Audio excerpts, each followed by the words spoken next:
another installment of the all-new, all-different #1 comics podcast, issue 72. Issue 72, I like it. Because comics have issues, so they do. Why not? We all have issues, We certainly do have issues. You have issues. That's true. My dog's got issues. She's wearing a cone, so lots of issues. Yeah, I felt that cone when she was ramming into me over and over and over again. She's not very aware of her spatial, I don't know, well, whatever. Spatial awareness. Awareness, there we go, yeah. Aware of her awareness. Oh, no. This has gone too meta. And with me each and every week, as you just heard, is my co-host with the most, Dan. Say hey, Dan. That's me. I'm Dan. Hello, and hey, you're hello Bob. is my thing. Right. I know. I said that's me. Hello. Yeah, that's true. That's true. Fair enough. We are a weekly comic book podcast where we take a #1 issue that comes out that week and gives it give it a deep dive review, go over the story, the narrative, the beats, the art, etc., etc. All those things that happen inside of a comic book. Yeah, all the things that happen. Everything that makes a comic a comic. We also, whenever there is, cover comic book news that comes out that week, if there's any, and go over the books that came out this week and also come out next week. And this week will we be covering the new #1. Bob from Image Comics, along with Giant Generator, which I just learned is Rick Remender's imprint into Image. Okay. Yeah, is Grommets #1. And Grommets #1 is co-written rather. Rick Remender, Brian Posehn, and we have art by Parson, and colors by Moreno Dinisio. Is how I'm going to say that name. I have no clue if it's right, but it sounded good in the first pass. So just judging by the cover. I mean, the cover is a really cool retro 80s vibe. Skate park. Yep. When that was big. So I mean, this should be a fun review. It certainly should. Bob, let's take a quick break, and we'll come back with some comic book news.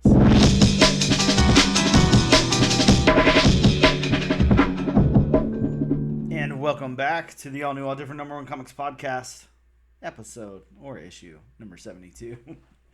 Bob, let's talk some comic book news. There's some comic book news this week, kind of. First of all, the first thing I'm going to talk about, and you probably are very aware of this is out there in the comic book zeitgeist and movie zeitgeist as of lately. Bob, we're getting another popcorn bucket, and this popcorn bucket is insane. So for Deadpool 3, Deadpool Wolverine, whatever we're supposed to call this movie. Deadverine, there we go. We're getting a popcorn bucket, like in the fashion of, look, I've got a Thor popcorn bucket right there. I don't know, there's some more popcorn buckets laying around. Of course, we're all familiar with the Dune 2 popcorn bucket that came out pretty recently. That was, stirring up nerd fandom news and everything. So now we're getting a purposeful Wolverine popcorn bucket from... It's one way to put it. Yes. So we're not sure yet if this is exclusive to any movie theater, and we're not sure when it's going to be available for sale. Perhaps it will be, the day the movie comes out or something like that. I don't know. I'm going to go ahead and say this is probably going to be a little hard to get your hands on because, for one thing, 2 really, really popular characters. For another thing, this was made to be controversial. This one might be hard. I could see this selling pretty good on the secondary market. But I even looked this morning on eBay. There's no pre-sales or anything for it yet. So I guess, nobody knows if they're going to be able to get their hands on it. Right. Of course, Deadpool, Wolverine, Deadpool 3, whatever the name proper is, comes out next month on the 26th. So that's going to be July 26th. So, essentially at this point, 2 months away. And I'm sorry, I think I said next month. We're still actually in May right now. So I mean, we're basically in June. We're in the last day of May. So last day of the month, you can say we're already into next month. Sure. But I don't know if you want to paint the picture here. I can, whatever. But to explain this thing, to describe it. So please, I'll let you lead. Okay, so the biggest thing about this is there's a giant, giant mouth, open as wide as humanly possible on this Wolverine. It looks crazy. It's supposed to, of course. And Ryan Reynolds did put out like I think it was on Twitter or something, somewhere like that, where he put up a video of, it's almost like the QVC or the Home Shopping Network. It's got this, black background and it's just spinning and then it's very awkward looking, and then the popcorn's dropping into the open mouth, and then there's butter going all over the face. It's interesting. But aside from that, if you get out of the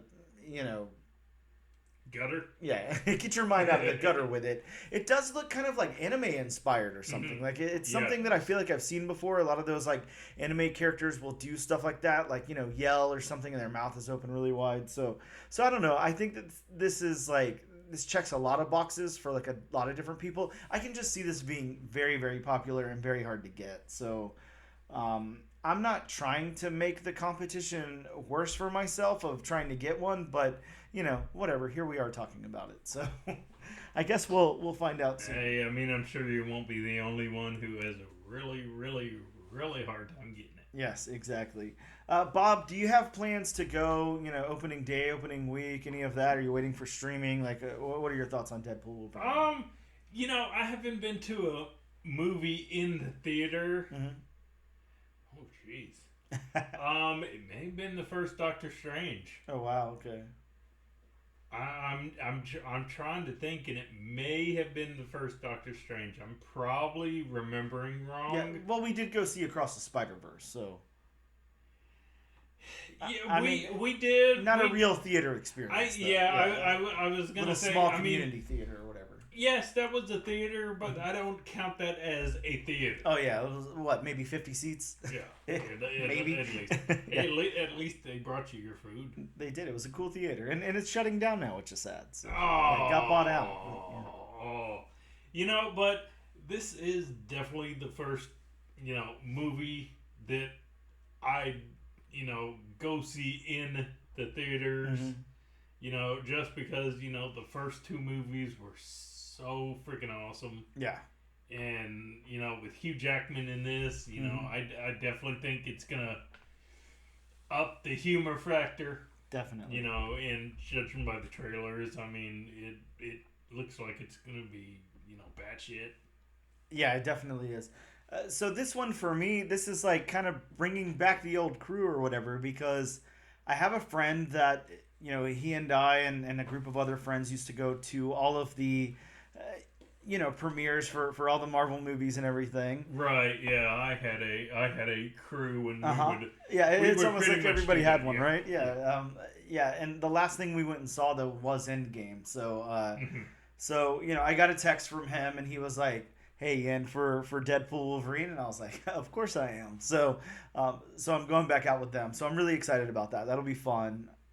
Really kind of ups the ante whenever you're there with like a lot of friends and everything. Yeah, I'm kind of hoping that all three of us can get together and do the same thing, because I really missed and I'm sure like you did, I really missed seeing the Marvel movies with them. The three of us being big comic book fans. Yep. I just hope it's just of course with life it's harder. The older you get, the harder it is to get together and do stuff like that. But sure. And definitely if they listen to this, then definitely I'd love to be able to get together and go see it. Yeah, and I hope you do. It enhances it like a lot. It really does. It really does. Yeah. I really love that. I really love the aspect. I mean, I don't know about you guys, but we would go out to dinner, after the movie or something and talk about it, all of that stuff. So, it just really kind of ups the ante there. Yeah. But, I'm excited about this movie as well. Let's go to some sad news. Sad news always sucks, but it exists. It's out there. Yeah. So, a fellow podcaster, a guy by the name of Tim Vo, I don't know if you're familiar with him, but he hosts a podcast called Lords of the Longbox. He passed away just a couple of days ago at the age of 52. Had an unexpected heart attack out of nowhere and passed away. So really sucks. Big impact on the community, comic book community, podcasting community, all of that. So really sucks. But condolences to his family. Absolutely. I mean, of course, there isn't any great way to go. I mean, everybody hopes to go peacefully in their sleep. Yeah, exactly. And if all of a sudden you have just a heart attack, I mean, that every time you hear that, especially a younger guy. Like, I mean, granted, 52 isn't exactly like 25, but you know what I'm saying. I mean, it's relatively young, and to have a heart attack at that age, that's just sad. Yeah, terrible. So, like you said, our condolences to his family and friends and all of that, and to the community. So, rest in peace, Tim. I don't know. I can't think of anything uplifting to say after that. So let's move over to some other news. And this probably isn't uplifting either, but I don't know. I'm pretty indifferent on it. The Dungeons and Dragons series that was slated to be at Amazon has now been canceled. So Amazon's not going to move forward with that Dungeons and Dragons series anymore. See, I didn't even know there was supposed to be a Dungeons and Dragons until I read that piece of news. Until you read that it was canceled. Yeah. I don't know. It's Dungeons and Dragons. Like, D&D is fun to play. I don't know how you film it, how you portray that. Like, I think that the reason that it's fun to play is, the characters and the missions and the worlds and all of that, cool stuff. But the storyline of D&D is like what you make it in your D&D campaign. So it's just like whenever we read that Saturday Morning Adventures Dungeons and Dragons thing, like it's just kind of silly, I don't know how you do anything with it. I mean, I haven't seen the movie yet myself, but I heard it was pretty good. I heard it was pretty good, so I need to watch that. But I never played Dungeons and Dragons. I never played it. I mean, I would love, just the fact that you come up with your own story. Yeah, exactly. I mean, you control the game, basically. And, of course we know, Dungeons and Dragons is, huge. Who is that? Joe Manganiello. He hosts Dungeons and Dragons parties. And, there'll be like 9, 10, sometimes with more people, and they'll all be at his house playing D&D. And it's become a huge thing, in nerddom culture, which, I mean, I guess it always has been, but you have like a lot of podcasts where they're based around a D&D campaign. You have like Critical Role and stuff like that. You have Kevin Smith for a while was doing it, like a live D&D session that he was podcasting out of his podcast theater, which was very, very silly but really fun to listen to and everything. So I'm sure. So D&D really popular. I'm just not sure how it translates to like a television series or anything like that. It looks like somebody else is picking it up, so I don't think it's like dead in the water, but it's not going to be over at Amazon anymore. So next up, Chris Hemsworth in talks for a G.I. Joe Transformers crossover movie. I did read about this. This is all you, so I got to hear your thoughts on this. I got to hear what you think, what you're predicting, anything. Okay, the article I was reading, and of course you'll be familiar with this character, considering the podcast that we do, but. The one name the article mentioned was, could he possibly play Duke? Okay. And I was sitting back and thinking, man, they're going to make Duke jacked if that happens. Chris Hemsworth, definitely not small. And, I mean, I know actors, of course, change their accents all the time. I mean, famously... Pretty much everybody you can think of in The Walking Dead is an English actor. And you don't know it by the way they talk. And what I'm talking about is I had no idea Andrew Lincoln was not an American actor. And then I heard him in an interview, and it's like, oh my God. I did not know the guy playing the governor was not an American actor. And then I heard him talk. And it's like, God damn it. It is always like very jarring whenever that happens. Whenever you don't realize that that's somebody's natural voice or whatever. Which I guess it kind of makes sense considering, just like Tom Hiddleston, theater is so big, across the pond, so to speak.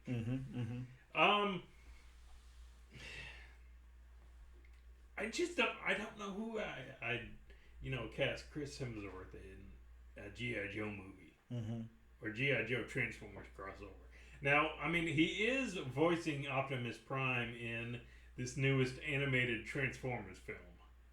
Yeah, so is it possible that he just, does the voice for Optimus Prime in the movie? I highly doubt it because if, they follow what they've been doing so far, I mean, it's going to be Peter Cullen. I mean, Peter Cullen is synonymous with Optimus Prime. He's been playing him since, 84?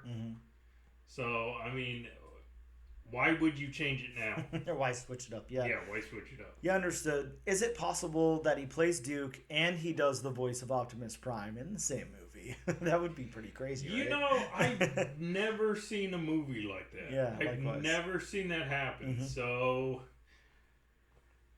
I don't want to say that would be a first because I'm not. Well, no, it's not a first because Benedict Cumberbatch did it for the first Doctor Strange. He played. He voiced Dormammu as well as he played Doctor Strange. So that wouldn't be the first time. Interesting though. I wonder how the studio works with pay with something like that. Are they they're only billed once, so do they get extra pay or well what? Yeah, famously when the Simpsons there were when they went through changing the actors and getting rid of certain characters, and they also went through one of those pay things, and I think it did happen, especially with Hank Azaria, considering he does a lot of voices on the show. I think he's the highest paid just because he gets so much money for each voice. Yeah. So I think that's how it works in voice acting. If you do X amount of characters in a show, you're going to get paid X amount more. I could be wrong, but I believe that's how it works. I mean, that makes sense. It does. It does. Definitely makes sense. So, in other TV news, and here's where I'm going to start to break off, Bob. Only because I want to ask you some questions. But, it's announced that there's a Green Lantern Corps TV series in development. So, I don't know if you have thoughts on that, if you care at all. Oh, the buddy cop thing? Okay. And who is that? Jon Stewart? And is it going to be Stewart and Jordan? I believe so. I mean, those are the most well-known Green Lanterns, I guess you would say. I mean, of course, Kyle Rayner has been pretty big, and Guy Gardner has been pretty big, but I think, especially with the animated series, Jon Stewart as a character just, exploded. Considering those are some of the most beloved comic book TV series of all time.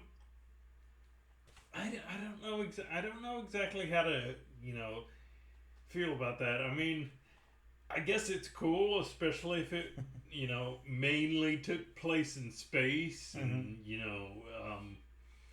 of course, showed Oa in different planets. But I mean, I can't really say either way, just because I've never been, the biggest Green Lantern fan. Yeah. I'm the same way, and I think this is, I'm going to start to sound like a hater on this podcast because I've already looked at quite a few categories that we're talking about where I kind of like I'm not going out of my way to bash DC in any way, but just coming up in conversation here, like what's going on with DC and everything. Well, I'm starting to look at things like my pool and everything like that each week, and it's like of course I'm a Marvel guy, so it's always dominated by Marvel and independents as well. Yep. But it's not, necessarily that I have a problem with DC. There's things over there that I read. I do continue to pull Wonder Woman. I continue to pull Poison Ivy. And that's really it, to tell you the truth. Superman. Yeah, I mean, here and there. I mean, Superman's good, but, I don't consistently pick it up every month. I'm picking up the Batman Dark Age, of course, because it's Mark Russell and Mike Allred. So, of course, I'm going to pick that up. But... it's dwindled down so much for me to the point to where like that's really all I'm picking up from DC. I'm seeing like some specials and one shots and stuff coming out that I keep thinking like, oh, I should probably grab that, and then I'm like, why? For what reason? Like what has DC really done for me? In a while. It's been a while since I've really enjoyed something that they're putting out. All of the like movie and TV news that we're getting, with the exception of like the Superman movie, is just so stale to me. Like, I just don't care that much. And I need some way to be, like, invigorated in this universe, and I don't know what it is. I don't know what to do, because we already know I'm not a huge Batman fan, so that's not going to do it for me. The movie stuff that's currently coming out, Peacemaker, the Creature Commandos, the, all of that kind of thing. It's just not that interesting to me personally. The only thing that I've seen so far where I'm like, yeah, I can't wait for that to come out. I can't wait to see what happens with the Superman. So I don't know. Like, I'm feeling a little jaded on DC lately. I feel bad bringing that up on the podcast, but we're a comic book podcast, so whatever. We got to talk about things, but. Yeah, I'll tell you. I mean, as far as what I pick up in my poll, I mean, again, it's mainly Marvel and independent stuff. I of course, I do pick up Birds of Prey. Oh yeah. Oh okay. Shout out to Kelly Thompson. Birds of Prey is fantastic. Yes, you're correct there. Okay. I mean, I do still pick up the new Superman series. Shout out to Joshua Williams. Yeah. Besides that, I'll pick up the odd one. Like, of course, I did the. We both did the Batman Silent Night. I picked up the Harley screws up the DC multiverse. Yep. I picked that up, but it was only like a 5-6 issue series, I believe, so it didn't last for long. Before the titles I just mentioned that I'm still picking up, probably the biggest thing I read was Deceased. Yeah. I mean, all three. Deceased proper, Deceased Unkillables, Deceased. What was it? Dead Gods. Dead something, but I don't know, for some reason. Okay, Dead Gods. Okay, yeah, something like that. But yeah, I mean, except for those few titles, I don't read a whole lot of DC. Yeah, and I'm the same way, and we've both poked in and out. That Hawk Girl series was really good. I liked that a lot. I followed that through. That was really well. I don't know. I feel like and City Boy. Yeah, City Boy was good.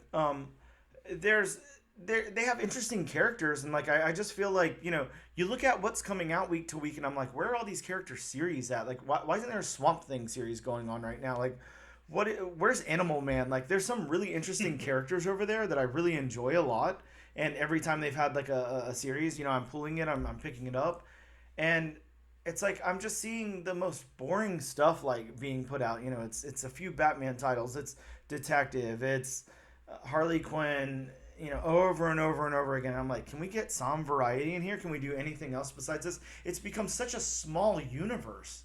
Here's an obscure character that I could see you definitely picking up this title if they ever did it. Mr. Banjo.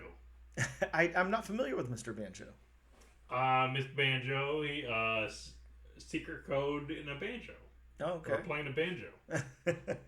So yeah, he's basically like Condiment King, just But I think he was actually made for comics as opposed to Condiment King, who was made just for the Batman TV series. Okay. Huh. I'll have to check him out. Yeah, definitely. Either way, I stumbled across this article and I just kind of wanted to touch on it for a minute. We don't have to spend a lot of time on it. And again, the point here is not to hate at DC or anything like that, but it's just to expand upon the conversation. And normally I feel like when I go on forums online or anything like that, or I talk to people, especially at like comic book shops and stuff and everything, like everybody's really, really jazzed about the new James Gunn led DCEU. Everybody's, has a lot of faith in it and everything. Well, this website's article, is not about it at all. They're like, here's the big mistakes that DC's already making before they even really launched it. I did see it, but I didn't read the article. Yeah, I just kind of wanted to touch on some of the, the points they're making and have a conversation, hear your thoughts or whatever. But, they've got 6 points here. Number 6 is a half-hearted reboot. And I completely agree with this. I'm very bothered by the fact that they're saying it's a reboot and all of this, but they're not rebooting everything. They've got Peacemaker, again, that I already talked about. Like, Season 2 is coming out. So that's not been rebooted. We have all these like weird like kind of spin-off things. And then we have Viola Davis continuing to play Amanda Waller. Yeah, that's definitely not a reboot. Yeah, it's so weird. I'm unsure like why you're saying you're rebooting this universe and you're not rebooting the universe. You're rebooting parts of it and not other parts. Like, it's very confusing. We have things like Joker coming out, Joker 2 coming out that aren't connected. We have The Batman, the most boring movie in the entire world that's not connected, but it is connected. It's just, I'm so confused by it. How am I supposed to get behind this of like, I don't understand what they're even trying to say. So yeah, I say if you're going to do a reboot, just do a hard reboot. Yeah, exactly. That's, it's, I'm going to use this for comparison's sake, but, Star Wars is in my wheelhouse, so yeah, that's what I'm going to use as a comparison. It's like, when Disney bought Lucasfilm, they just did away with the entire expanded universe, which, that was basically 30 years worth of books. Just pretty much out the window. All these characters that no longer became canon. But, you see in the movies, they take elements in characters from the books. So it's kind of like, why did you kill off the books to begin with? Yes. Yeah, and there's some, like, the next point they're trying to make is a lack of transparency. Now, I don't know if I necessarily agree with that. I feel like James Gunn does, go on whatever social media and talks about things. And he definitely tries to tell people what books to look out for and story arcs and stuff like that. So I don't feel like it's a lack of transparency. I definitely don't agree with that. Look at what we got from that Superman suit reveal. We saw one of the villains in the background. Yeah, exactly. And I don't think it's a lack of transparency as much as it's so confusing to us what they're doing because again, they point out here he hasn't ever addressed what's going on with Gal Gadot. So why was there all these conflicting reports about her, coming and going as Wonder Woman? Why is it that, somebody like John Cena, all these different people get to stay in their roles, but she does not?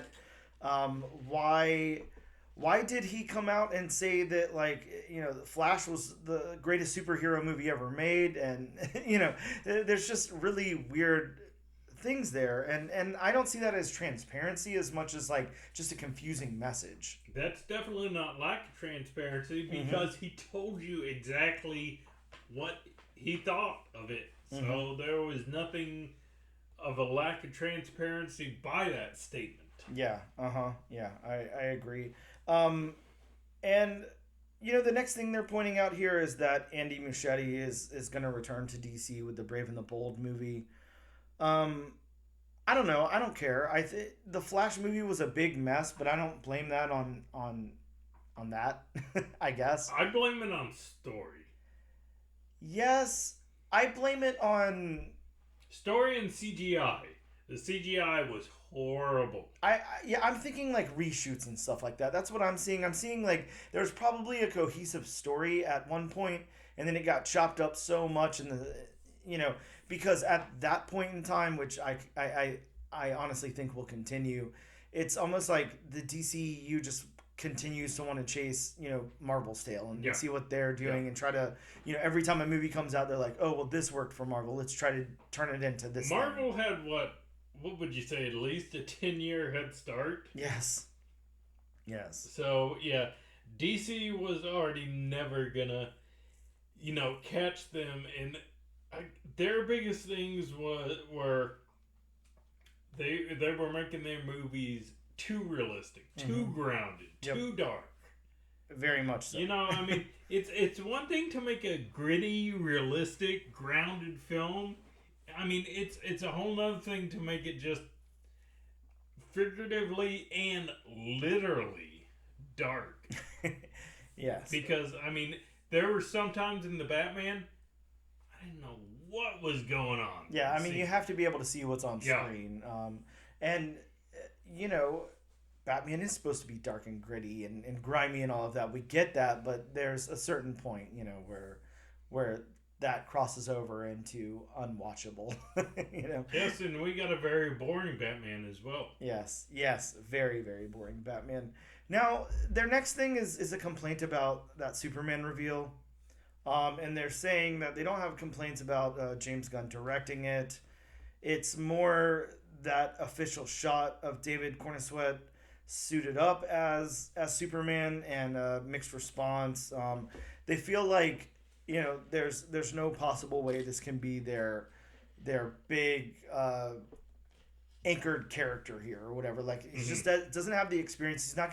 He doesn't have the charisma. He's not gonna be that Robert Downey Jr. or anything. Like there's not anything that can happen here with this Superman to. I don't know. My whole thing is just give him a chance. Basically people were saying the same thing about Chris Pratt as Star-Lord. They were saying, how can he play that considering his Parkinson Rex character was just stupid. Yeah. And look, he put in the work. He got in really good shape for that role. And he just blew the role of Star-Lord out of the water. Star-Lord, I'm sorry.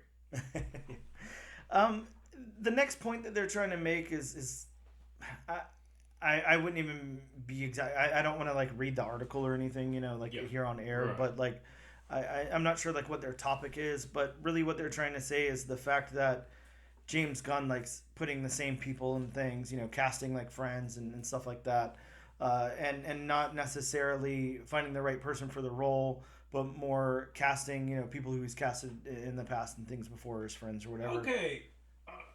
My thing with that is what director does not do that? Yeah, and I honestly don't have a problem with that one. That one I don't see any problem with whatsoever. Now, I will say this, and this is coming from, Sean Gunn, his brother. For me, I'm a huge Gilmore Girls fan. It's my favorite show. Sean Gunn played a character in that show. Whatever. So I'm very familiar with him. I don't want to continue to see him play all these different characters. I do think it is borderline a little silly at certain points, but I get why they do it. And this is coming from somebody, I'm a huge Kevin Smith fan. That's all Kevin Smith does. He casts his friends and things.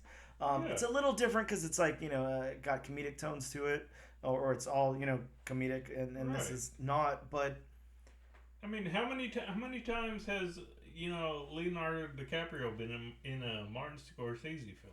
Well, yeah, and that's probably a problem also, if I'm going to be honest with you. Martin Scorsese is... Anyways, I won't get on that soapbox right now, because we all know how I feel about that. But The last thing that's pointed out here is a premature slate announcement. So when the history of the DCU is revisited, many will argue that Warner Brothers' biggest mistake was making premature slate announcements, throwing a bunch of titles and stuff out there, like the Chapter 1 Gods and Monsters thing, and and all of that. So again, there's been so many things thrown out without putting any backing behind it. So I do agree with this. I think this is a very good point to make. I think that, again, we're chasing that Marvel thing. We're chasing, and I know a lot of companies are doing it now. Disney, Pixar, they're all doing it now. They're putting these slates out there, saying what's coming out and everything. I get that. There's no problem. But these are like tried and true studios who, have been putting out movies continuously and everything. And the DC, I don't know, cinematic universe is just like this unconnected, like random thing. I don't know. I do think it's too soon to put that. Yeah, kind of thing and I will say, did they really have a plan? I don't think so. When they announced all this, I mean, I don't know any of this for sure. We the only ones who know this are the Warner Brothers executives and James Gunn. But I mean, did they have anybody in mind? I mean, did they have? And I mean, some of the announcements are just so random. It does. I mean, like, is the Lantern Corps gonna connect to Creature Commando somehow? I mean, is that gonna connect to Peacemaker? Well, I mean, essentially, I guess it would have to, because I remember, the big thing whenever James Gunn and company, announced that they were doing this whole thing, was they were like, hey, we're going to make sure everything connects. The comic books connect to the movies, the video games connect, the animated, everything connects together, like everything. So, I mean, I would think, in some way or another, they have to, if that's what they're going to put out there. I mean, of course, they could backtrack on that, and say, never mind, we were too ambitious, or we decided to go a different way, or whatever. Yeah. But I'm completely with them on the slate, because I feel like if one thing really did kind of hurt Marvel lately, it's those slate announcements. It's that this is coming out and this is coming out. Well, now we're having a problem there, because where's Blade? What's going on with Blade? Blade, you shouldn't have announced it if it wasn't like good to go. Yeah, I was gonna say, they announced that how long ago at San Diego Comic-Con? I don't even know how long ago at this point. A long time ago, but yeah. It's the same thing there. Like, maybe, come out with a few movies that do really well. Really build up that brand. Have 5 or 6 movies come out that everyone really enjoys and they're really looking forward to the next one. And then start announcing what's coming in the future. But right now you're saying, like, there's an animated Creature Commando. Like, who cares? Like, who cares about that? I know. It's very odd to me. I think Marvel has kind of learned their lesson on that, which is why they're limiting, their movies. Exactly, they pulled back so far. Yeah, they're going back to the quality versus quantity, which they definitely overextended themselves by, bringing out multiple movies and multiple, Disney Plus TV series. So, yeah, hopefully they, do the whole, okay, let's not announce these things so early. Let's have a plan and let's have people in place. Yeah, seems like a great idea. Either way, again, not to shit on DC at all. I really don't want to come across that way, but as I said at the top, like, I'm looking to be reinvigorated into that universe, because there are things over there I really like. Yeah. I just think that it's odd right now, because we have so many people that, say they love DC Comics so much and everything, and you ask them, like, well, what are you really enjoying? And the answer is always Batman. So I'm like, okay. There's more to DC than just Batman. There definitely is. So I'd love to see DC recognize that as well. Maybe really push this really great Tom King Wonder Woman series that's going on right now. Maybe, again, get some of that more I don't know. It doesn't have to be obscure, but I feel like Swamp Thing usually does pretty well. Again, like I said, Mr. Banjo. Yeah, exactly. Get me a damn Mr. Banjo Condiment King team up. There you go. Get me a damn Animal Man series ongoing again. I feel like there's stuff we can do to make this a little better for people like me and you who aren't pulling a lot of DC titles right now, who aren't that excited about a lot of these DC shows and movies and stuff upcoming. So I feel like there's something they could be doing there. The last piece of news that I have, I'm sure you just saw this happen too. This happened right before we recorded. But we are getting a 300 TV series directed by Zack Snyder. Okay. Now, I can see that work as a TV series. Mm-hmm. I could see that kind of being, and I hate to say more action-oriented, but, I'm going to just for conversational sake. But I could see that being a more action-oriented Game of Thrones style TV series. Bob, have you ever read the 98 Dark Horse book that came out? No. Okay, I haven't either. I have it somewhere. I think I bought a collection a while back from a guy, and he had it in there. But it's not something I ever read either. I mean, I've seen the movie, but that's all the knowledge I have on it. It's just that movie. So, yeah, interesting stuff. We've got, again, that Dark Horse, or sorry, a Zack Snyder directed TV series in production apparently. So I don't know. I mean, I guess go get your Frank Miller book from 1998. Maybe you can sell a copy for $20 if you're lucky. I think that's all the news, unless you have anything else you want to talk about. Well, yeah, and I just wanted to bring this up. Surprisingly, you did not. Oh, wow. Considering. But, so, the Masters of the Universe movie that's in development, it's been announced that they cast He-Man. And He-Man is now, of course, I may butcher this last name, but Nicholas Galitzine. Okay, do we know him from anywhere? I didn't really look at his credits. It's funny because of course, I've never heard of the guy. Oh, he was born a day after me, Bob. Wow, can't believe it. But I was talking to a coworker, and I don't know where I came up with this, but at first I said he looks like a younger version of Henry Cavill. But then I had to change that to he looks like if you cross Henry Cavill with Timothy Chalamet. Okay.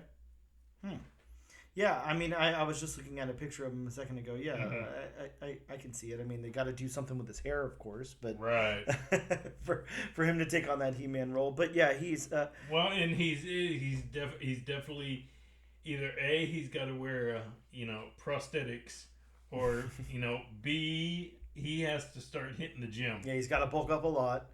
Bulk up, get that nice 1980s blonde bangs and everything, Right. Now, I mean, this picture, because I just looked up some images on him, and, of course this isn't, the most flattering picture, but, I mean, just, seeing his arms in this picture, I mean, it's a pretty good start. Yeah. It's a pretty good start, but, yeah, He-Man, he's got to start, eating some fish. Yeah, and he has been, if you're familiar with I think it's on Amazon Prime, I'm pretty sure. I see it advertised quite a bit. It's a series called, or it might be a film, I'm sorry, a movie, yes it is a film, called The Idea of You. It's with Anne Hathaway, and then he plays opposite Anne Hathaway there. He is younger, like a younger guy, like in his 20s or something, and of course Anne Hathaway being like 40 or so, hooks up with him somehow. I'm not sure exactly what the context of that is, but I see it advertised all over the place. So That's so weird. That makes me feel old. Anne Hathaway is 40. Yeah, exactly. He's been in Cinderella. He was in the Craft sequel. He's been in a few things. There was a Craft sequel? Yeah, the Craft Legacy. I think it was like, I mean, it was in 2020, so it wasn't straight to, I guess straight to streaming is how you refer to something now. Instead of saying straight to video. But yeah. Yeah, so I guess he's like a hot actor of the moment. But yeah, he is. Okay, Anne Hathaway is a 40-year-old single mom in that movie, and she begins an unexpected romance with a 24-year-old, the lead singer of August Moon, the hottest boy band on the planet. Okay. So he's playing the lead singer of the hottest boy band on the planet. Alrighty then. And then he's going to go over to He-Man. So, all right. Alrighty then. I don't have any problems with this, I guess. It's kind of cool. Now that I know that he's the singer of the hottest boy band on the planet, I am going to check that movie out. So, just so you know, huge NSYNC and Backstreet Boys fan here. So, LFO maybe. Anyways, let's go ahead and take a break. We'll be back in a moment to talk about some new books that dropped this week.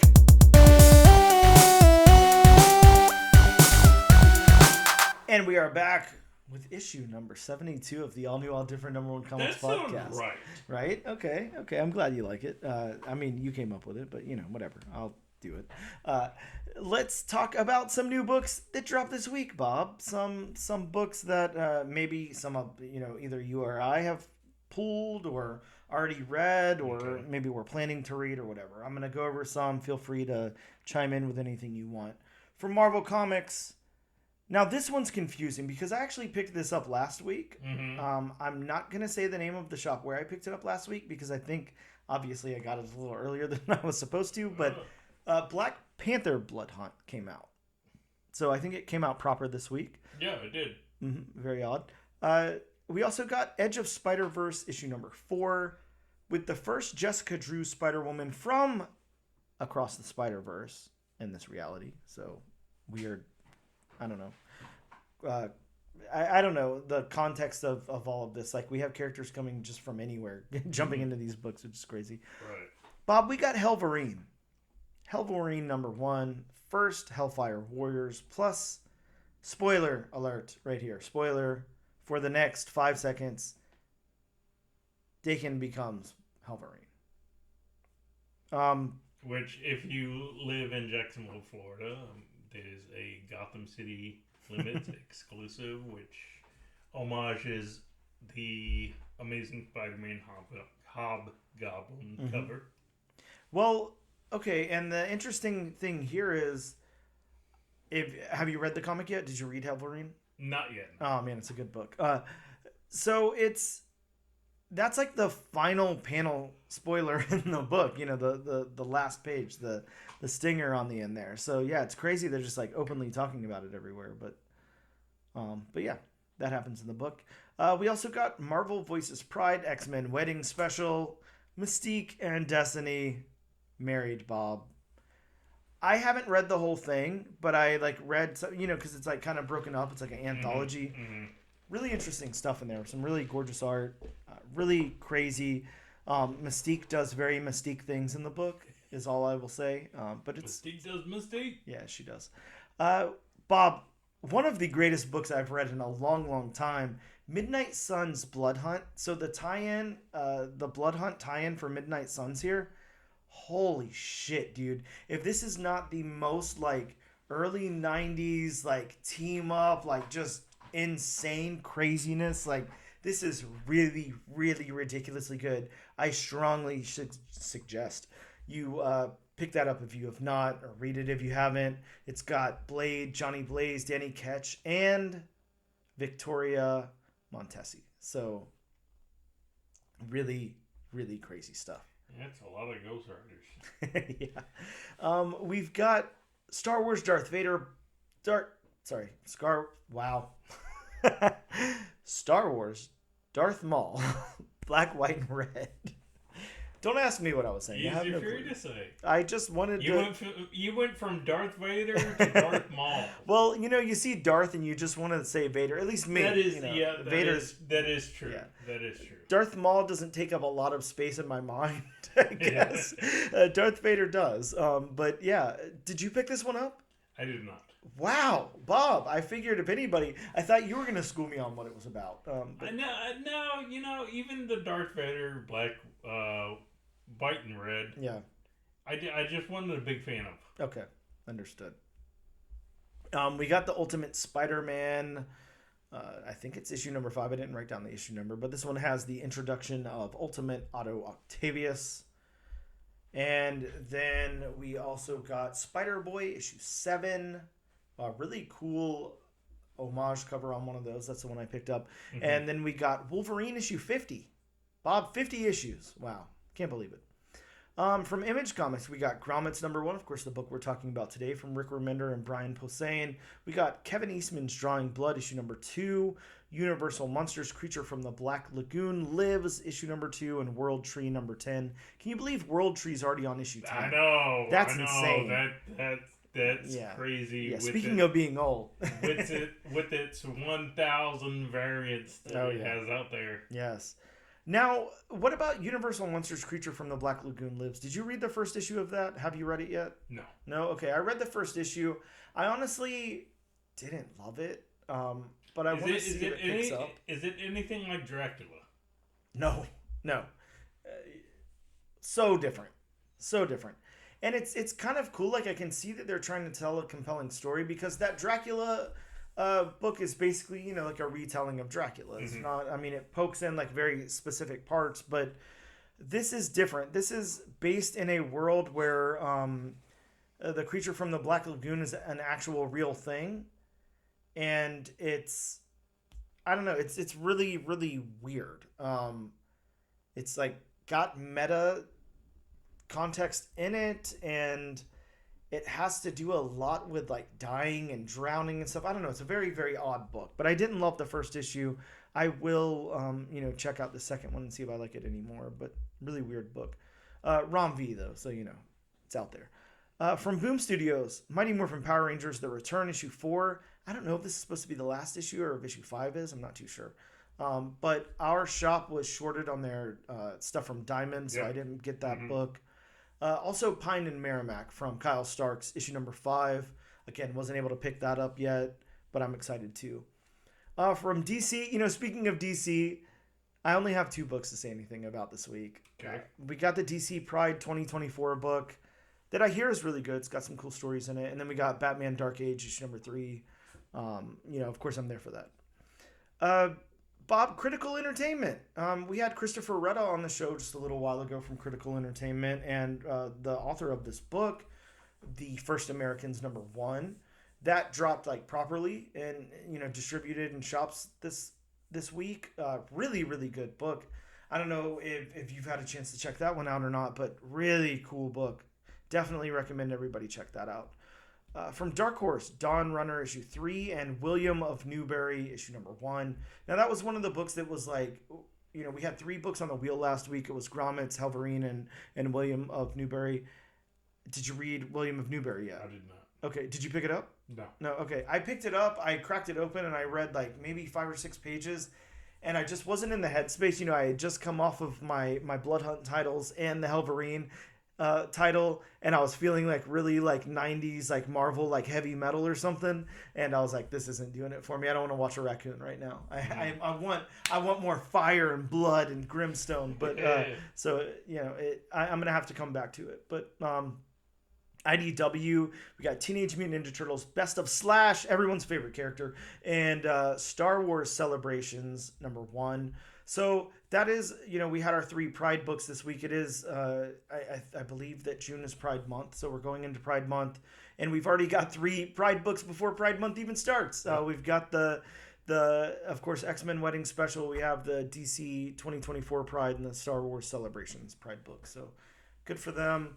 AWA, Bob, this is the last book that I'm going to talk about. This is Death Ratioed number 1. This is a Mark Russell book, so you already know it's going to be wacky, out there, crazy, have some kind of I don't know, I can't think of the word.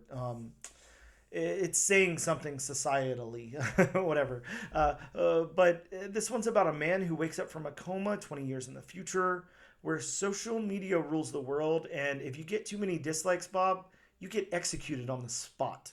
Okay, except for Execution, that sounds like a realistic book, because doesn't social media rule the world as it is? Well, it's interesting too because were you ever a fan of Black Mirror? Have you watched any Black Mirror? I've watched, and I believe I know the specific episode. It's the one with Bryce Dallas Howard, right? Yeah. I mean, now no one's executed in there, but it's like it ruins your life if you don't get enough likes or whatever. Like it's currency basically. Yeah.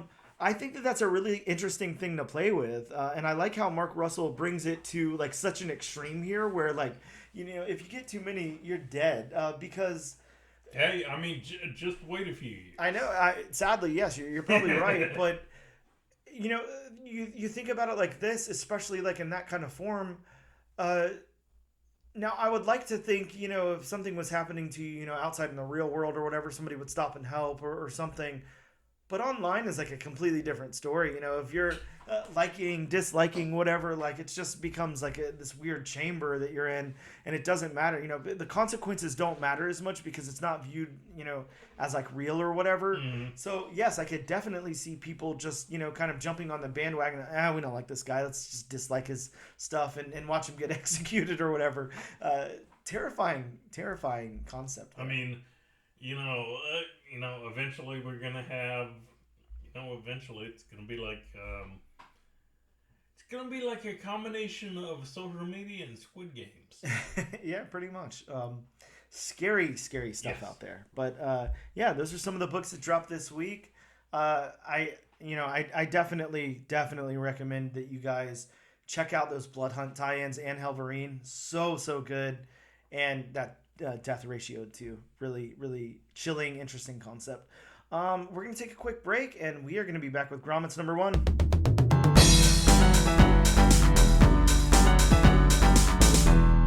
Welcome back to the All New All Different number 1 comics podcast, issue 72. Bob, it is time for us to talk about Grommets number 1, a Rick Remender and Brian Posehn book put out from Image Comics in association with Rick Remender's imprint over at Image, Giant Generator. I always think it's funny whenever people name like a publisher or imprint or something. I'm like, why that? Where did you get that thing from? Giant Generator's kind of cool, though. I'm okay with it. This one is a miniseries premiere. This is two best friends, outcasts, navigate the Sacramento suburbs of 1984, where they find a home in skateboard culture and punk rock. On one side of the coin, Grommets is an authentic look at 1980s skater culture, a snapshot of the generation that turned skating into a worldwide phenomenon. On the other hand, it's a heartfelt coming-of-age story that follows two friends from troubled homes as they navigate their damage in an era where no one cared. This is written by Rick Remender and Brian Posehn, so two guys who probably grew up in that culture, I would imagine. Yeah. And if you read like kind of the letters page in the back, obviously they did. Art by Brett Parson and colors by Moreno. I don't know. Anyways, we'll get into the color. We'll get into the colors. Look, I think I said it earlier, but yeah, there's no way I'll be able to say it again. Bob, Rick Remender. What do you know about Rick Remender? Well, he wrote He's Deadly a guy. Class. Yeah, he is a dude. Deadly Class. I was just revisiting Deadly Class a little bit under a month ago. Reading through some of those old issues. Dead Class, a really good book. Really, went from 2014 to 2022. So it lasted quite a while. Something you don't see too often anymore. Also, Black Science, same kind of deal, 2013 to 2019. Rick also wrote on Uncanny X-Force, Uncanny Avengers, Captain America, Low, Venom, Fear Agent, Punisher, Seven to Eternity, a really good book. Secret Avengers, The Scumbag, Seas of Red, The Avengers, Tokyo Ghost, A Righteous Thirst for Vengeance, Death or Glory, The Sacrificers, Fear Agent. Bob, the list goes on and on. He actually is doing The Holy Roller too, which I just picked up another copy of because I saw it in a dollar bin. But that's Rick Remender along with Joe Tromon from Fallout Boy and Andy Samberg. So yeah, really interesting crew over on that book. Yeah, just some cool stuff Rick Remender has done. If you're big into comics, you've read Rick Remender's work before. Yeah, you know Rick Remender. Yeah. Oh, yeah. Now, Brian Posehn, and here I have I'm going to do a side tangent here. Okay. Brian Posehn is, more of like a stand-up comedian, but he's very into comics. Mm-hmm. I'm sure you're familiar with Brian, I would hope. He's written a lot on Deadpool, for Marvel. Mm-hmm. He's also written on like heavy metal, some Simpsons stuff. Like he's done stuff. He's done stuff big into like the kind of like stoner culture, of like of people of a certain age and everything. Now, the coolest thing happened the other day, Bob. I was getting, it was Wednesday, New Comic Book Day. I was getting, I always do like a post on TikTok and a post on Instagram, kind of showcasing some of the new books that are coming out, in our stories and everything on our Instagram page. So, of course, I put Grommets up, and I tagged Rick and Brian in the post and everything. Well, let me tell you, like, immediately, Brian effing Posehn added our story to his stories. So wow. I got this wonderful, wonderful notification whenever I logged on to Instagram. Wow. And it made me feel like, a freaking rock star, because I was like, I even texted a group of friends, jokingly, and said, I can't talk to you guys anymore. I'm too famous now. And I just sent them the screenshot because it says right there, Brian Posehn mentioned you in his story. So, Bob, coolest feeling ever. I love when creators do stuff like that. Whenever they can, slum it for a second. Somebody as big as Brian Posehn, like, just takes a second to be like, cool, I'll add this to my stories. Like, really, really cool. I love that. Yeah, I do remember, and this was definitely a while ago, but I do remember when I got mentioned I got mentioned in the World Tree story. Yeah. When, they added that to their story. Yes. I mean, it feels flattering. Yes. It feels really good that people actually, read the stuff, read what, fans write, and, they give you credit where credit's due. Yes, definitely. Yeah, but it was really a cool feeling. So anyways, I'll jump off of that and stop talking about that. But really cool. Brian Posehn, if you're listening, thank you so much. You totally made my day. And that's really, really awesome. Thank you. His head grew 3 sizes this day. It did. Let's talk about Brett Parsons for a second. The artist of this book. Brett has done a book for Rebellion called Monster Fun. Also 2000 AD. Also Tank Girl. If you're familiar with Tank Girl. Wow. New Romancer, The Goon.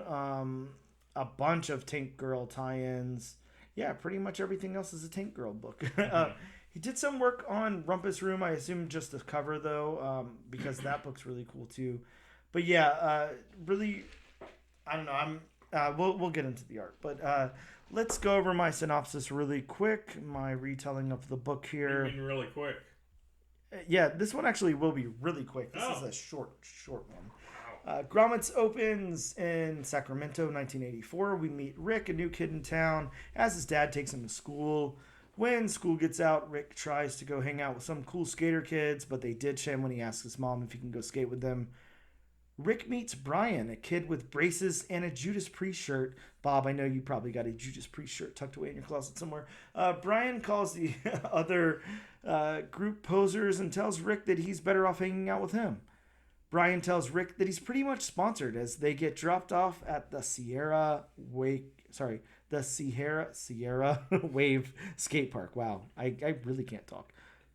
Brian, seemingly very nervous, skates down a big, long run of empty pool over the course of 7 pages.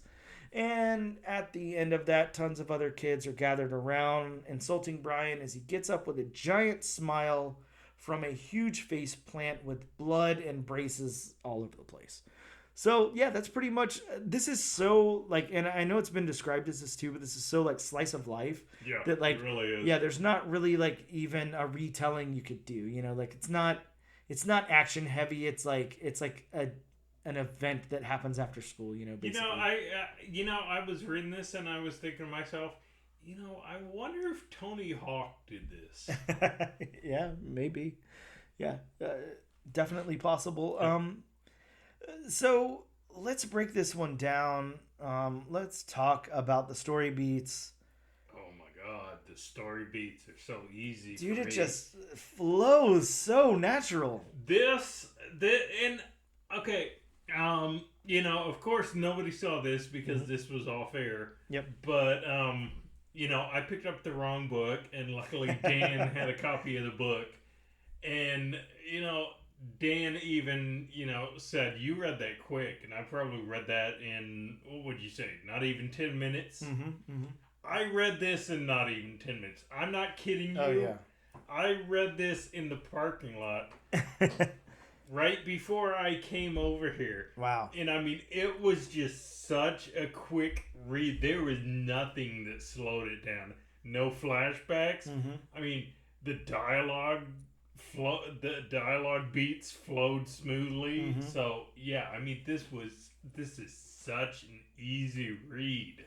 Yeah, it really is. And not only is it like such an easy read, you get like such a wonderful like read of these characters, just with what's here. Like, you don't need the thing where you go back and show Rick at his old school or something, hanging out with popular kids and then coming here and then being like, I'm not popular anymore or whatever. Like, you kind of already get the vibe. You don't need like Brian's backstory on why he doesn't have a bunch of friends or whatever. Like, you just need to know this is the new kid in town, and this is kind of like, I'm definitely not going to call Brian a loser, because I don't think of him as a loser, but he's like an outcast. He's a little different than everybody else. He's that pimple-faced, like, teenage kid who wants to just be like everybody else, listen to heavy metal music and skateboard or whatever, and he's kind of outcast from that cool crowd, but Brian and Rick, find a connection with one another, and Brian seems very, very happy at the end of this book. How about the dialogue, Bob? Oh, I love the dialogue. I did too. I think when I first read it, when I first cracked open the book, and I was a little scared, because I was like, is this gonna kind of be like an all ages thing? Like, that's not gonna work too well, with the context of this. And then I was like, oh no, this is not an all ages thing at all. Never mind. These kids are saying everything that they can say. We just kind of talked off air about things that used to be popular to say when we were kids that you don't really say anymore, and this definitely has some of that in there. Yeah. And yeah, I mean, they don't hold back at all. And again, like, we come from, I'm 40, you're in your very early 40s, like, so compared to the characters in this book, we're much younger than them, so we weren't around. We were just being born at the time that this takes place here.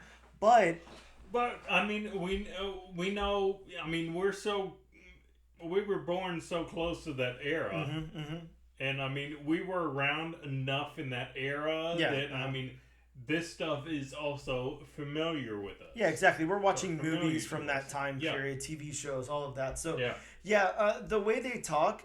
And that's one thing that I really, really like, because if you can nail the voice of like a generation or nail the voice of like kids or whatever, I think that's a very, very fine line, because it can go into like cheesy territory really easy. Yeah, and it makes a comic more relatable. Definitely. Yeah, definitely. So yeah, the dialogue here was perfect for me. Top notch. Worked really, really, really well. Some things I'm going to call out that worked really well for me too, that I don't know. The grandfather, Rick's grandfather in the truck there, kind of making those jokes of like, should you trust me? Like, or whatever. Really funny. Something that I'm going to point out. And this is actually one of the first times I've seen it in a book, especially from, a grandfather. Yep.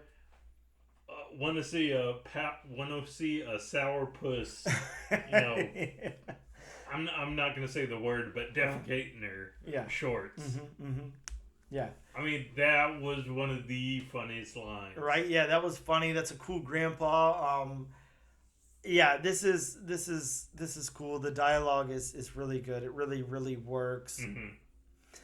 The narrative of this book, again, for me, just a breeze. You know, the narrative works really, really well. We're just like dropped in, and the cool thing about it is like, Rick obviously knows how to tell a story. I feel like, Brian really does too, going back to like his Deadpool work and everything. They're not giving us that like,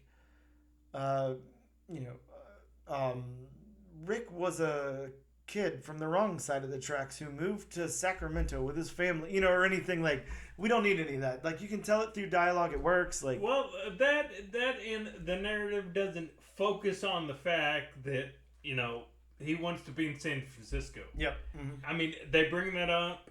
Yep. Once, and that's it. Yeah, done. They could have focused on that. Mm-hmm. The fact that he wants to go back, and he gets to school, and it's like, oh, I want to go back to San Francisco so bad. I mean, they could have focused on that, and they really, and they really didn't. And again, like I said at the beginning of our review, why do I have a feeling this may have been inspired by Tony Hawk? Just because of what the comic is. I don't know. Apologies to Mr. Hawk if he didn't go through this. But, considering when you think of skater culture, you think of Tony Hawk. Mm-hmm. Definitely. And he grew up in that generation, so, hey. Yeah, but this is just cool, being in the, I don't know, like hardcore and punk scene, as a kid and all of that. I'm obviously younger than these characters in the book here, but you are like very aware that there was this culture in California in the early 80s and everything. And you were going to be shunned for it. Yeah. A lot of people came out of this, a lot of, this was like a whole thing. And I feel like they captured it really well here. Yeah. So then, the next one is probably going to be the biggest one, the easiest one to talk about, the world building. Yeah, this world is built. I liked it. The world building is really, really good. It's 1980s Sacramento. It's 1980s California. Mm-hmm. And one of the things that, I want to point out, and this has been talked about, a million times now, through all kind of people, we always do that grandpa thing where we're like, back in my day it was like this or whatever, but it definitely was. Think about in the early 90s or whatever, when you were a kid and you wanted to go off with some friends or whatever, and you told your parents or whatever, hey, I'm gonna go hang out with this kid that I just met, or this kid's parents are gonna pick me up from the mall or whatever. Like, there was no questions, like, oh, okay, cool, whatever. Like, you can't do that now. Now it's like, I want to meet the parents. I need to talk to the family. I need to make sure they're good people, whatever. But back then, like, it didn't matter at all. Well, back then, you could keep your doors unlocked. Mm-hmm. Yeah. If you had a screen door, you could just have your screen door shut, keep your, door unlocked. Yeah. Keep it wide open. Nowadays, you definitely couldn't do that. No, you don't do that anymore. You don't even answer the door whenever somebody knocks on it now. But back then, obviously a lot different. Maybe people were too naive. I don't know. I can't talk about that. But maybe there weren't as many bad things happening. I'm not sure. That's a whole nother story that I don't have the authority to talk about. Right. But the world building here just works really, really well. It gives me that feeling. A lot of this is just very, very realistic. Bob, I grew up, I remember being a middle school kid, or early high school kid and all of that.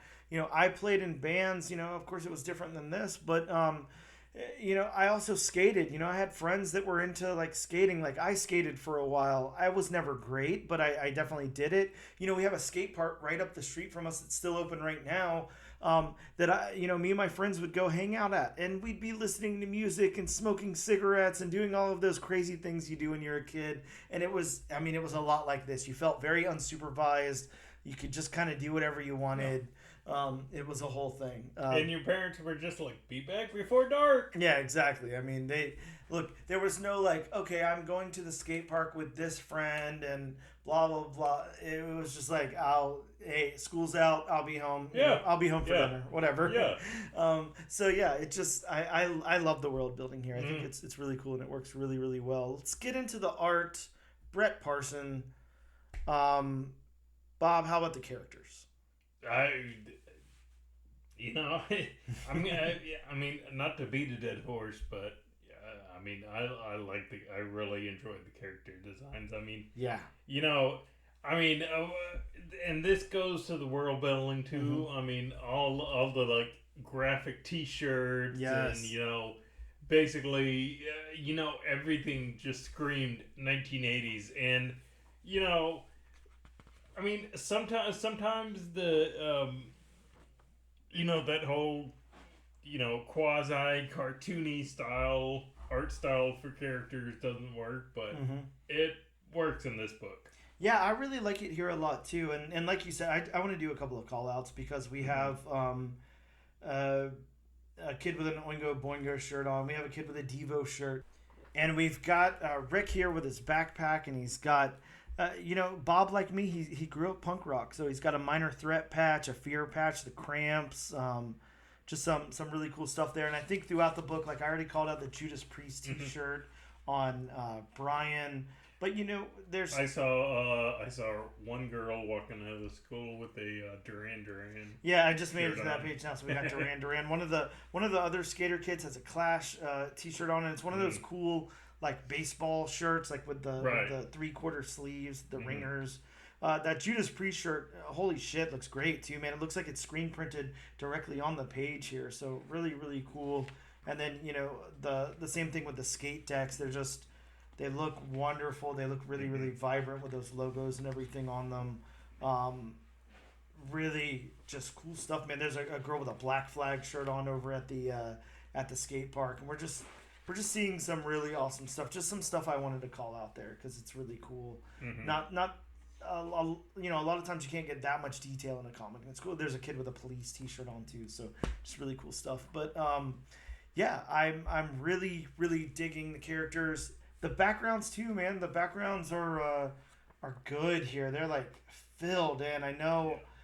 Obviously, they got to pass your background test before I can say anything. But I'd love to hear your thoughts on the backgrounds, just because for me, they really match the art very well, and they're just jam packed with so much stuff going on. Yeah, and I'm definitely gonna call out a couple of backgrounds. Yeah, please. But especially in the very beginning, when his dad drives him to school. And then, which his dad has a major midlife crisis. Oh, yeah, definitely. Plus, nowadays he'd get a lot of speeding tickets. Oh, yeah, for sure. Judging by that car. Yeah, I mean, look, he's driving the car, he's smoking the cigar with the kid in there, he's drinking the beer. It's like all those 1980s things that most likely were happening with dads. But, I mean, just, when he drives away, and I mean, you can make out each sign, what it says. And I mean, even when he gets further away, I mean, they still have it to where you can make out each sign. Yep. And, then you get to the school and, you literally see each individual panel. And I mean, you even see some of the window panels open. Yep. Yeah, some really good stuff. Yeah, so the background definitely passed my test. I mean, you got all the kids, coming out of the school. You got a couple of kids hanging from the windows. I mean, you got a couple of kids on the roof. I mean, they pack so much into it without it just being a complete mess. It's very interesting because I feel like, sometimes people illustrate a comic book and it's, a job for them. Obviously, it's their career and everything, and they have to do it. And I mean, I'm sure to a certain extent they probably want to do it. I would hope, but yeah. But then you have something like this, and it seems like such a creative, like this guy just had a blast making this thing. I was gonna say. I mean, there's some comics you look at it and then it's like, this guy just had so much fun drawing this. Yeah. It really seems that way. It really does. So, whether that's the truth or not, it really looks that way on the page. So, really cool. The locations. We do get some locations here. What's his name? I'm sorry. Rick's dad drives him, through town. Brian's granddad drives the kids through town. We have the skate park. We have the school. They all look great. Yeah, the page with the skate park. Mm-hmm. I mean, wonderful. I mean, you can make out all the dips and valleys. I mean, you can make out all the people there. You know, the flags on the light poles in the background. And so, before we go any further, you know, and this has to do with art. What was your? Because this is the only point that got a little confusing until I went through the whole thing and saw the end game. What was your opinion on what eventually became the thing that Brian face planted over? You know, the whole, it started from the very beginning, you know, fell from space, and then it shows it throughout the years. Yes. What was your opinion on that? I loved it. I thought it was so cool. Such a really cool, unique way to tell this story, and the way that everything happens. See, and I was scared. Yeah. Because I've seen stuff like that done where it just falls flat. Yeah. Pun intended? Yeah, I guess it could be pun intended because it does fall. But I mean, I think it fits with this story. Yeah, definitely. It really does, because it gives that one little tiny piece of like supernatural or destiny or whatever, like, you know, just something inside of this absolute just slice of life, you know, ordeal that's going on here. This one little tiny piece of something different. And so I'm gonna go on a little bit of a what does this remind me of moment. Yeah, sure. Which I have those moments. So I don't know if you've ever watched Robot Chicken. Yes. I'm sure there's a lot of people listening who have watched Robot Chicken. But there's a sketch. I'm not even gonna try to remember what episode, because with those 15-minute run times, the episodes, I mean, you can just mow through so many episodes. Oh yeah, easily. But there's actually one episode, and it's a Star Wars related episode. And actually, no, I'm sorry, it's Family Guy. Okay. It's Family Guy. I was getting that mixed up, but it was because Family Guy has done, you know, Seth MacFarlane being a big Star Wars fan. They've actually done Family Guy parodies of the original 3 movies. Yes. And there's the scene in the 3rd movie, Return of the Jedi, where they're, you know, on the forest moon of Endor, and in the movies, they're on speeder bikes, but in Family Guy, they're on bikes where you actually have to pedal. Sure. They're just going really, really fast, you know, to make it like those speed bikes. But anyway, the character of Princess Leia is played by Lois, the mom. And there's actually a scene where you see, you know, years earlier, you see her home planet of Alderaan get blown up, you know, famously, like happened in A New Hope. And you see... Spoiler alert, Bob. I'm just joking. I hope it's not a spoiler alert by now. But you see a chunk of Alderaan, you know, fly off. The camera keeps on that chunk. And, I mean, as it's entering the atmosphere of Endor, you see it get smaller and smaller. And then it comes back to Lois, and she says, I think after all these years, I'm finally over the destruction of my home planet. And then she gets hit on the head by the chunk of Alderaan that flew off. And it knocks her off the bike and knocks her off. So that's what it reminded me of. Yeah, I love stuff like this. This is cool, and it definitely is cool here because, like I said, it's like the one thing that doesn't. I'm not gonna say it doesn't fit, but like it's different than the rest of the story. Yeah, and I liked also there was no dialogue in any of the panels. Yeah, it was all done by art. Which the art told the story of that piece of debris. Yeah, really cool. If you guys haven't, if you don't have the comic in front of you, if you haven't read it yet or whatever, definitely gonna want to check that out. It's so cool.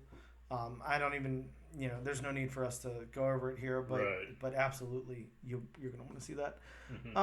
So the last thing, Bob, is the colors. I would love it if you could help me out with the colorist's name on this. The colorist is Moreno Dinisio. Okay. I'm gonna say. All right. Good.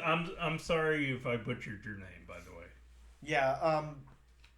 Man, the colors here, just like everything else in the book, really, really work well for me. Yeah, I mean, it definitely fits, because I mean it. Being that the colors are brighter, and I mean it takes place in the 1980s. It gives that more like optimistic. Yep. Style, whereas if the colors were muted or whatnot, it would, constitute like a, dingier kind of place. But yeah, the colors really work in this. Yeah, they work really, really well. There's a lot of like shading going on and stuff, a lot of heavily shaded stuff. It's really, really well, and the art overall I love, because it does that thing where it's thick outlines, heavy shading, like it just it looks really, really good. Yeah, it does. Really, really good. It's almost like what you would expect, cartoonized versions of these characters or whatever. So yeah, it's really, really good. Let's give our overall impressions of the book. We've been very, very positive on every aspect of this so far. So, what do you think about the book overall? What do you think about suggesting it to our listeners and suggesting if they move on to the second issue or not? Well, personally, I'm definitely. I mean, there's no hesitation. I'm definitely going to continue with this book. Yeah. And I would recommend it to anybody. Yes. To pick up this book and read it and continue reading it. Yeah, and I will say this. Whether you're the age of the characters in this book, whether you're a little bit younger, 10 years younger or so, like Bob and I are, than the characters in this book, if you're in your 30s, if you're in your 20s, if you're a kid right now, this book is going to work for you no matter what. It just really shows that side of being a kid and looking to fit in, and then finding like a friend who you click with, right off the bat, because a lot of times, you look back on your childhood and all it took was like one little connection to be like, oh, this is my best friend.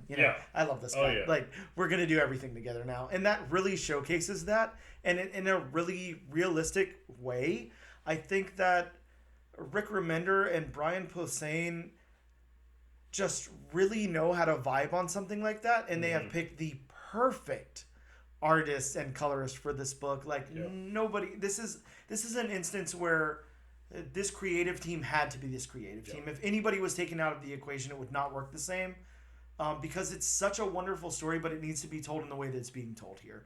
So yeah, I 110% agree. I would recommend this to anyone. If you know how to look at pictures or read, this is a book for you. Yeah. That's really all I can say. I mean, that's the best way to put it. Yeah. Add this to your pool now, because wow, you definitely want to. This is such a good book, really outstanding. Well, not only add this to your pool for a great read, but I don't know about you, but I could see this being optioned into something. Oh yeah, I mean, it's got such like a. Think of something like Adventureland or sorry, was that the name of the movie, or was that the name of the park? I'm trying to remember the name of the movie now. I can't remember. I'll have to think on that for a second. But it's like a Michael Cera movie. It's got a group of kids that like work at a water park. Come on, you got to know. Yeah, I can't think of what it is. It's not Adventureland. To me, it seems like. To me, it could be like a skater version of the Wonder Years. Oh yeah, that too. Okay, so sorry, it's not Michael Cera, but it is called Adventureland, and it's Jesse Eisenberg and Kristen Stewart. But yeah, just it's got like kind of like vibes like that to it, but it also, I don't know. There's so much you could do with this. There's so much that could happen with something like this. And then, seeing what we see at the very end of the book, the preview for issue number 2, like we got this group of skater girls that like looks like they're, in some fashion gonna become friends with our skater dudes here, like, and they're gonna be introduced. I really like where this is going. I really like the world that this is building and everything. I don't know if they'll ever do a callback to the little meteorite or anything, but man, like, even if they don't, or if they do, like, it's a win either way, even if it was just this one little Easter egg through the book, or if it, like, it goes through each issue or something, it's just so cool. It would work either way. Yeah, I love this. This was so good. This was so cool. Definitely pick this up. Being the 1980s, I think it would be perfect for Brian to make a necklace out of it. Yeah, exactly. Oh, yeah. Perfect. Yeah. Wow. Well, that concludes our review of Grommets #1. What the hell are you guys doing? Pause this podcast and go pick it up if you have not. Definitely going to want a copy of this. Go find each one of the creators and get them to sign the cover because holy shit, it's good. We're going to take a quick break. We'll be back with some comics that are coming out next week. And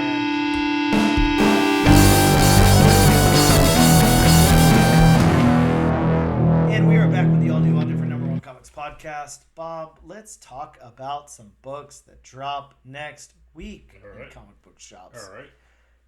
So, before we do that, we really need to talk about something very serious, Bob. Yes, an issue that is plaguing all mankind. It really is. Sometimes you think something's going to happen and it doesn't. Yeah. And when that happens, it's really important that you have disclaimer time. Welcome to disclaimer time. Gather around for disclaimer time. It's disclaimer time with Bob. That was such a cool backstory. We just did. We just riffed on that. We did. That wasn't planned or anything, folks. That's what you can expect here on the all new, all different #1 Comics podcast. A bunch of shenanigans. We just riff. We just read comics and riff. That's it. Doesn't get any realer than that. No, it doesn't. But like I say, this and every other week. These are just some of the books that are, fingers crossed, coming out next week. And if you want a more in-depth list, please feel free to consult elsewhere. You can also call your local comic shop. Harry Potter Owl. Always a great choice. Unicorn. Unicorn's great. Drone. Yes. Oh, yeah, drone might be good. Maybe. Let's see. You got Smoke Signal. Smoke signals work. Hop on your... Morse code. Do people still use telegraphs? Yeah, sure. Why not? Yeah, send a fax, whatever. Whatever you got to do to let them know. I'm going to go ahead and say hop on your 1980s Vision skateboard and skate over to your local comic book shop and let them know you want to know all about the titles that are coming out, the synopsis and the creators. Get your tab, get in your Corvette, or your Pontiac with the big Firebird on it, and peel out and get over there. Yeah. I'm not going to tell you to crack open a beer because I'm not going to condone that you drink and drive at all. But back then, it was more acceptable. Sure. Now, please don't. You can eat. You could probably even smoke in your local comic shop back then. Sure. That's why all my old comic books smell like that. Damn it, Bob. I knew it. That's why there's more. That's why there's more books with yellowed pages. Oh yeah. Harder to get those white off-whites from CGC with somebody smoking a pack of Marlboro Reds next to them. Yeah. Exactly. So, like I said, hopefully these are coming out. Unless delays, as there were this week. Yeah. Or if you drop your cigarette on them and they all burn, that's not good either. Maybe don't smoke then. Yeah, I agree. So, starting off the list from Marvel Comics, we have Carnage #8. Bob, this one's got an intro to a new weapon that's fatal against symbiotes. Let's see. Is it going to be sound-based? Is it going to be fire-based? Actually, is fire a weakness to symbiotes? I don't think so. Oh. Okay, sound then. Yeah, possibly. We have from Ani Press, imprint that doesn't make their appearance too often. Sure. We have Cult of the Lamb #1. Yeah, this is a backstory to something involving a video game. I don't know if that's the name of the game or what. Looks like a cool book, though. I'll definitely be checking that out. Yes. Going back to Marvel, we have Amazing Spider-Man #51. This one's part 1 of a new arc that introduces a new Goblin. That's crazy that it's only at volume 6. Mm-hmm. And you got the Punisher, which is volume 14, 15? 437? I don't know. That's a lot of volumes. Sure is. Going to Image, we have a cool title, Falling in Love on the Path to Hell. Yeah, this one looks really, really cool. Wonderful cover. I'm excited to read that one. Yeah, this is definitely a Star Wars poster inspired cover, without being a complete ripoff. Going back to Marvel, we have Venom #34. This one has the reintroduction of Threcker, an alien vampire. Alien vampire. Wow. I like it. That is very interesting. A vampire with a probe. And that's just what we need right now, over at Marvel with all the Blood Hunt. More vampires coming out. Yeah. Going to DC. DC makes an appearance. Wow. We have Suicide Squad Kill Arkham Asylum #5. Look, I don't even know. This one's got a digital token to get some kind of Clayface thing for a video game. Every single time that this book is on the list, it's just for that. So, if you're interested in that, you probably already know about it. I mean, I guess it's a good way to sell comics. Yeah. We have one that I'm actually looking forward to reading. Mm-hmm. We have the Ultimates #1. Yes, the reintroduction of the Ultimates. Yeah, but did you see that team up? I did. Yeah, we got Iron Lad, we got Doom, we got Thor, we got Sif. Yeah, I kind of wonder how Captain America... I mean, I know it's the Ultimate Universe, but I kind of wonder, how are Captain America and Doom going to get along? They got to be on a team together, Bob. And, is it Dr. Doom or a character called Doom? Sure, yeah, I guess it could be. Because that would be odd that they don't have Doctor. Mm-hmm. Yeah, you're right. There is a character named Doom in the Marvel Universe, so I guess that's entirely possible. That is true.